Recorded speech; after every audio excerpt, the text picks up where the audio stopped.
रक्षा मंत्रालय, विदेश मंत्रालय, वित्त मंत्रालय, वाणिज्य मंत्रालय, दूरसंचार मंत्रालय, इन सारे विभागों को प्रभावशाली माना जाता है। अब कहने के लिए तो सब, अगर इतना ही बात सही है जितना आप लोग कह रहे हैं कि वो सब कह रहे हैं कि साहब कोई काम छोटा बड़ा नहीं होता, तो छोटा काम छोटा बड़ा नहीं होता तो गृह मंत्री हट जाए अमित शाह जी, कोई भी विभाग ले ले। अगर हर विभाग बड़ा है तो मत्स्य पालन दे दीजिए अमित शाह को और लल्लन सिंह को बना दीजिए गृह मंत्री।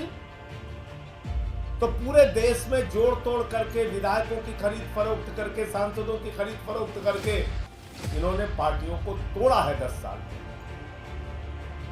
और ये झुंझुना मंत्रालय जो दिया है इन्होंने एनडीए के घटक दलों को, अगला चरण इनकी पार्टियों को खत्म करने का होगा। और ये पहला संकेत है।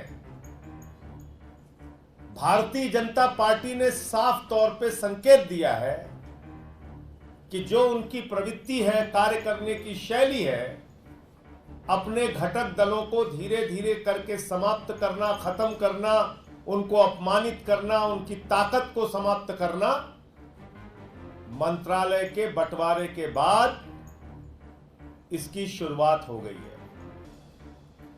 हमने पहले भी ऐसा देखा, जब नवीन पटनायक जी के साथ थे, उनके साथ क्या बर्ताव किया। उद्धव ठाकरे जी की तीर कमान चुरा ली, महाराष्ट्र में उनकी पार्टी तोड़ दी। शरद पवार जी की घड़ी चुरा ली, मध्य प्रदेश में सरकार गिराई, कर्नाटक में सरकार गिराई, उत्तराखंड में गिराई, अरुणाचल में गिराई, गोवा में जोड़ तोड़ करके बनाई, महाराष्ट्र में सरकार गिराई। तो पूरे देश में जोड़ तोड़ करके, विधायकों की खरीद फरोख्त करके, सांसदों की खरीद फरोख्त करके इन्होंने पार्टियों को तोड़ा है 10 साल में। और ये झुंझुना मंत्रालय जो दिया है इन्होंने एनडीए के घटक दलों को, अगला चरण इनकी पार्टियों को खत्म करने का होगा। क्योंकि जो जो बातें हम लोग कहते हैं लगभग सच साबित होती है। और वो कैसे होगा? गलती से अगर बीजेपी का स्पीकर बन गया तो उसके 3 बड़े खतरे हैं। नंबर 1 खतरा, बाबा साहब डॉक्टर भीमराव अंबेडकर जी के द्वारा लिखे गए संविधान की धज्जियां उड़ाई जाएंगी। नंबर 2 खतरा, एनडीए के घटक दलों को, टीडीपी को, जेडीयू को, जेडीएस को, आरएलडी को, चिराग पासवान जी की पार्टी को, इन सारी जो छोटी छोटी पार्टियां हैं, छोटी से लेके बड़ी तक की पार्टियां हैं, पवन कल्याण जी की पार्टी है, इन सारी पार्टियों को तोड़ तोड़ के बीजेपी के साथ मिलाया जाएगा। और तीसरा, कोई भी मनमाना बिल सरकार लेके आएगी और जो भी सांसद आवाज उठाएगा, मार्शल से उसको बाहर फेंकवा दिया जाएगा। भारतीय संसदीय इतिहास में 150 सांसद पहली बार मोदी जी की सरकार ने निलंबित किया था। और यह कहने की बात होती है कि यह तो लोकसभा अध्यक्ष का फैसला है, यह तो राज्यसभा के अध्यक्ष का फैसला है। निलंबन का प्रस्ताव सरकार लेके आती है। संसदीय कार्य मंत्री निलंबन का प्रस्ताव रखते हैं और सांसदों को निलंबित करके बाहर किया जाता है। और कम से कम एक विषय में मेरी सलाह जरूर माननी चाहिए सांसदों को, क्योंकि सबसे ज्यादा भुक्तभोगी निलंबन की कार्रवाइयों का और मार्शल के द्वारा बाहर फेंके जाने की कार्रवाइयों का मैं रहा हूं। बीजेपी वाले चिल्ला चिल्ला के कहते हैं 56 बार बेल में गए 6 साल के अंदर। कोई अपनी लड़ाई लड़ने के लिए नहीं गया, जनता के मुद्दे उठाए, कभी किसान के सवाल, कभी नौजवान के सवाल, कभी पहलवान के सवाल, कभी मणिपुर के सवाल, कभी शिक्षा मित्र के सवाल, कभी ओल्ड पेंशन के सवाल, और मुझे निलंबित किया गया, बाहर किया गया। तो मैं अभी भी इस घटना के बाद कि एनडीए के घटक दलों को झुंझुना मंत्रालय मिला है, मैं टीडीपी, जेडीयू जैसे दलों से अनुरोध करूंगा कि कम से कम स्पीकर अपना बनाइए। ये आपकी पार्टियों के हित में है, ये बाबा साहब डॉक्टर भीमराव अंबेडकर जी के द्वारा दिए गए संविधान के हित में है और ये भारत के लोकतंत्र की रक्षा के हित में है। ये संसदीय परंपराओं के हित में है कि स्पीकर टीडीपी का होना चाहिए और अगर बीजेपी उस पर समर्थन नहीं करती तो इंडिया के घटक दलों को निश्चित रूप से इसके बारे में विचार करना चाहिए। बीजेपी के समर्थन के बगैर अगर टीडीपी अपना स्पीकर का उम्मीदवार मैदान में उतारती है तो इंडिया के घटक दलों की और इंडिया गठबंधन की बहुत महत्वपूर्ण भूमिका होगी, कांग्रेस से लेकर सारे दलों की। दूसरी और सबसे हैरान करने वाली बात, भारतीय जनता पार्टी ने चुनाव परिणाम आने के बाद उत्तर प्रदेश के लोगों को जिस तरह से मां बहन की गालियां दी हैं और खास तौर से अयोध्या वासियों को जिस तरीके से मां बहन की गालियां दी जा रही हैं, वो बहुत ही अफसोसजनक और पीड़ादायक है। आपको लोगों ने प्रधानमंत्री बना दिया, यूपी के लोगों ने। एक नहीं, दो नहीं, तीन बार आप प्रधानमंत्री बन गए और अब आप अयोध्या के लोगों को गाली दे रहे हैं। प्रभु श्री राम की नगरी की प्रजा को आप गाली दे रहे हैं, मां बहन की। पूरी की पूरी बीजेपी मिलकर हिंदुओं को गाली दे रही है, यूपी वालों को गाली दे रही है। अरे भाई, एक बार आपको 74 सीट दे दिया, एक बार 65 सीट दे दिया, अब की आपकी मान लीजिए कम सीटें आई तो आप गाली देंगे। यह है बीजेपी का असली चरित्र, जो मैं बार बार कहता हूं। पहले मुसलमानों को गाली दिया, फिर सिखों को गाली दिया, फिर ईसाइयों को गाली दिया, फिर दलितों को गाली दिया, फिर पिछड़ों को गाली दिया, फिर आदिवासी युवक के सिर पे पेशाब किया, फिर हाथरस कांड के समर्थन में खड़े हुए, फिर जाटों को गाली दिया, मराठों को गाली दिया और अब सारी सीमाएं पार करके किसानों और जवानों और पहलवानों को गाली देने के बाद अब हिंदुओं को मां बहन की गालियां दी जा रही। भाजपा को अपना आत्मावलोकन खुद करना चाहिए, आत्मचिंतन खुद करना चाहिए कि प्रधानमंत्री के मन में कितना अहंकार आ गया था।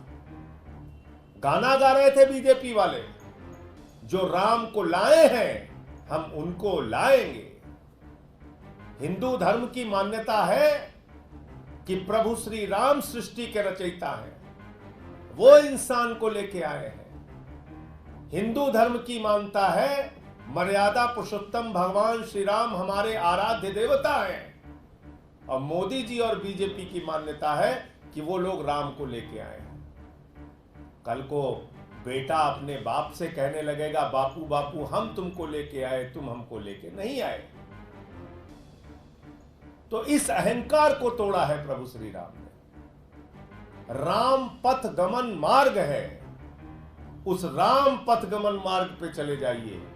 अयोध्या हारे, सुल्तानपुर कुशभवनपुर हारे, प्रतापगढ़ हारे, कौशाम्बी हारे, प्रयागराज हारे, चित्रकूट हारे, रामपुर हारे, सीतापुर हारे, श्रावस्ती हारे। इनका सफाया हो गया, सफाया। तो इसलिए पहले तो अपने मन से अहंकार को निकालिए, दंभ को निकालिए। बड़ी मुश्किल से प्रधानमंत्री जी जीत पाए और कांग्रेस पार्टी को 1952 से लेकर अब तक के इतिहास में सबसे ज्यादा वोट काशी में मिला। चुनाव भले हार गए अजय राय वहां से, लेकिन 4,65,000 वोट कभी कांग्रेस को काशी में नहीं मिला। ये इतिहास है, जानकारी कर लीजिए। तो इसलिए अयोध्या वासियों को गाली देने के बजाय, हिंदुओं को गाली देने के बजाय अपने अंदर की कमियों को झांक कर देखिए, आपने क्या बना दिया। धर्म को लेके सौदा करने निकले थे आप। उस दिन कार्यकर्ता बेचारे पुराने ही हैं, वो तो नारा वही सीख के आए हैं। तो अति उत्साह में उन्होंने नारा लगा दिया, मोदी जी को जय श्री राम। मोदी जी ने कहा जय जगन्नाथ। जय श्री राम का नारा भी भूल गए। इसीलिए मैं कहता हूं, भारतीय जनता पार्टी दलितों से, पिछड़ों से, आदिवासियों से नफरत करती है।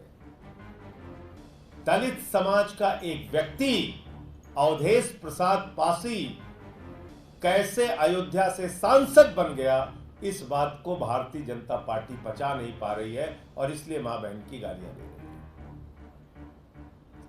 जब अखिलेश यादव जी 5 साल मुख्यमंत्री रहते हैं, अपना आवास खाली करते हैं, तो उसको गंगा जल से धुला जाता है। कन्नौज में अपनी पत्नी के साथ मंदिर का दर्शन करते हैं, मंदिर से बाहर निकलते हैं, बीजेपी वाले गंगा जल से मंदिर को धुलने का काम करते हैं। यह मानसिकता आपकी। तो पिछड़ों ने, दलितों ने और आदिवासी युवक के सिर पे तो पेशाब किया था बीजेपी के नेता ने। इस अपमान का बदला लिया है उत्तर प्रदेश के दलितों, पिछड़ों ने, अल्पसंख्यकों ने, आदिवासियों ने। क्या किया आपने? एक ऐसे व्यक्ति को मंत्री बनाया है जो व्यक्ति कहता है राम भगवान नहीं है। प्रभु श्री राम तो भगवान है ही नहीं, प्रभु है ही नहीं, देवता है ही नहीं, आराध्य देवता है ही नहीं। प्रभु श्री राम तो एक काल्पनिक पात्र है। एक ऐसे व्यक्ति को आपने कैबिनेट मंत्री बना दिया मोदी जी, जो ये कहता है कि रावण जो है वो भगवान श्री राम से श्रेष्ठ था। रावण भगवान श्री राम से श्रेष्ठ था और रामचरितमानस को भी वो नहीं मानता। आज मैं बीजेपी के सांसदों से पूछना चाहता हूं, बीजेपी के एक एक कार्यकर्ता से पूछना चाहता हूं, आज मैं आरएसएस और आरएसएस के एक एक कार्यकर्ता से पूछना चाहता हूं, क्या वो सारे लोग मानते हैं कि प्रभु श्री राम एक काल्पनिक पात्र है, भगवान नहीं है? क्या वो सारे लोग मानते हैं कि रावण भगवान श्री राम से श्रेष्ठ था? क्या वो सारे लोग मानते हैं कि रामचरितमानस में उनकी आस्था नहीं है? इस बात को स्पष्ट करना चाहिए बीजेपी के सांसदों को, कार्यकर्ताओं को, उनके नेताओं को और प्रधानमंत्री नरेंद्र मोदी को।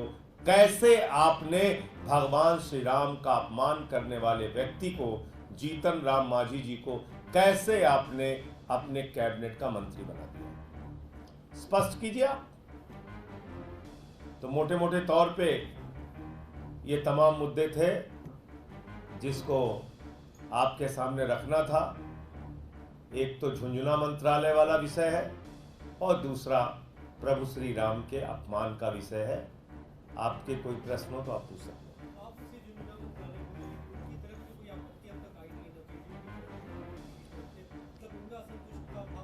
आपने देखा अभी तो अजीत पवार के गुट वाले बोल रहे हैं,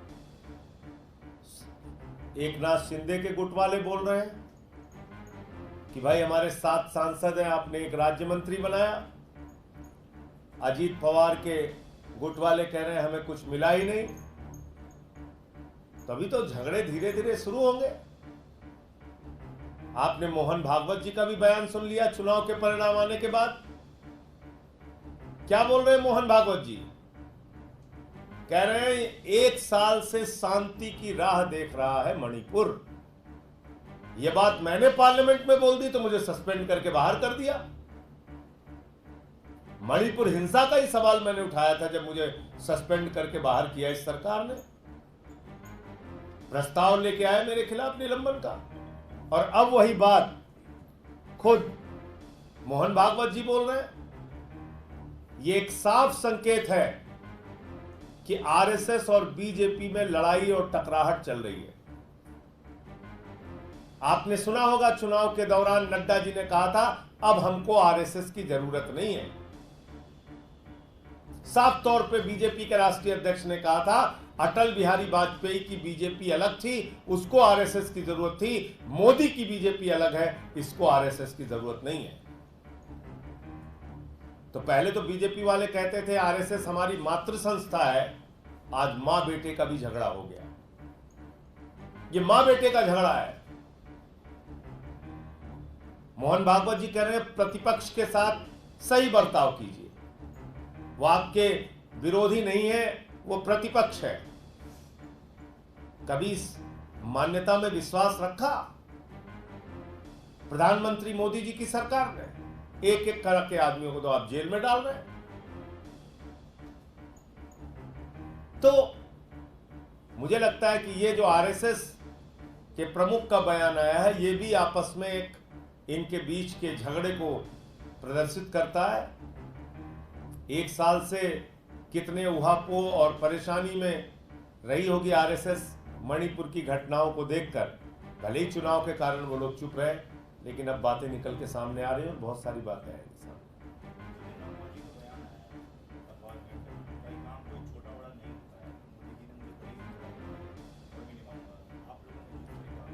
अरे भाई, दो बड़े इनके सहयोगी हैं, एक को मछली मंत्रालय दे दिया, दूसरे को जहाज मंत्रालय दे दिया।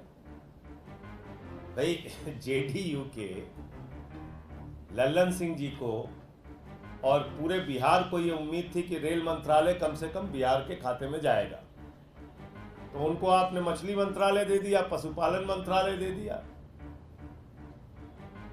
पंचायती राज दे दिया, और एक को हवाई जहाज दे दिया।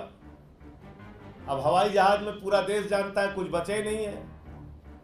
जहाज सरकार के पास है नहीं, वो प्राइवेट वालों का है, और हवाई अड्डा प्राइवेट वालों का है, वो भी अब सरकारी बचा नहीं। वो मोदी जी के दोस्त अडानी का है सारा हवाई अड्डा। तो है क्या उसमें नागरिक उड्डयन में? लेके उड़ते रहिए आप। तो यही मंत्रालय मिला है, मछली मंत्रालय और जहाज मंत्रालय। तो इसलिए मैंने कहा भाई, कृषि मंत्रालय, शिक्षा मंत्रालय, स्वास्थ्य मंत्रालय, गृह मंत्रालय, रक्षा मंत्रालय, विदेश मंत्रालय, वित्त मंत्रालय, वाणिज्य मंत्रालय, दूरसंचार मंत्रालय, इन सारे विभागों को प्रभावशाली माना जाता है। अब कहने के लिए तो सब, अगर इतना ही बात सही है जितना आप लोग कह रहे हैं कि वो सब कह रहे हैं कि साहब कोई काम छोटा बड़ा नहीं होता, तो छोटा काम छोटा बड़ा नहीं होता तो गृह मंत्री हट जाए अमित शाह जी, कोई भी विभाग ले ले। अगर हर विभाग बड़ा है तो मत्स्य पालन दे दीजिए अमित शाह को और लल्लन सिंह को बना दीजिए गृह मंत्री।